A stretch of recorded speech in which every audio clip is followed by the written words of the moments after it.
sparked worldwide controversy. On one side of the issue are major multinational biotech corporations. Well, on the other side, initially, they were just academics and grassroots activists. But increasingly, top executives from the business and foundation worlds are speaking out, and they're voicing serious concerns. Now we've opened up Pandora's box. We are now learning just how dangerous these foods are. We do not have to go down these pathways. It may seem like a long way from street protests to the executive suite, but when it comes to GMOs, that gap is shrinking fast. John Wood, Sally Fallon Morell, and Frank King represent a cross-section of CEOs who've come out against genetically modified organisms. All three have built impressive national organizations. John Wood's company is the leading firm in the U.S., supplying grass-fed beef directly to consumers. Sally Fallon Morell is president of a foundation which is working to improve modern diets by eliminating chemicals and additives in favor of natural nutrition, especially healthy fats. And Frank King is a naturopathic physician and developer of hundreds of homeopathic medicines, in addition to being a fourth-generation farmer.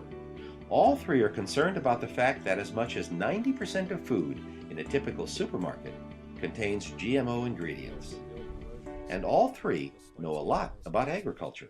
I was involved in production commodity agriculture back in the 1970s, and we were introduced to Roundup. Roundup is now the world's most popular herbicide. Its key ingredient, glyphosate, is increasingly being linked to a wide range of health problems, including gastrointestinal disorders, infertility, and cancer. And concerns are growing about the effect of GMO herbicides on topsoil. You've got more microorganisms in a thumbful of soil than you do people on planet Earth. Plants depend on healthy microorganisms in soil, but chemicals can kill them, upsetting the natural balance in topsoil that's essential to the world's food supply. A particular danger of GMOs that affects everyone, whether you eat them or not, is the use of the herbicide Roundup, which is destroying our soil. In addition to running an influential national foundation, Sally Fallon Morell owns and operates a 92-acre farm in Maryland. One of the things we're trying to do at our farm is encourage farmers to grow native species and so that we can feed them to our animals. One of my concerns about GMOs, there's very few cultivars, very few species that are being planted. And if something hits one of these species, it could wipe out everything, like the potato famine. You know, they were only growing one type of potato. That potato was very vulnerable to the fungus that came along and just wiped out everything. And look at the starvation that ensued. And I think we really are in a very precarious position. Frank King was raised on a farm in Ohio. In addition to running his national homeopathic medicine business, he now raises bison and camel and is actively involved in the nonprofit Wild Food Foundation. He says he sees no need for GMOs. Working with nature, we can find so many ways to increase the quality of our food, to increase the volume of our food. We do not have to go down these pathways. Many GMO opponents credit Michael Potter of Eden Foods for being one of the first major CEOs to come out against GMOs. In 1993, decades before most Americans had even heard about this topic, Potter declared that his firm would not use any GMO ingredients, saying he objected to any aspect of genetically engineered food. He was also an early supporter of the Non-GMO Project, which verifies through third-party testing the absence of GMOs in products.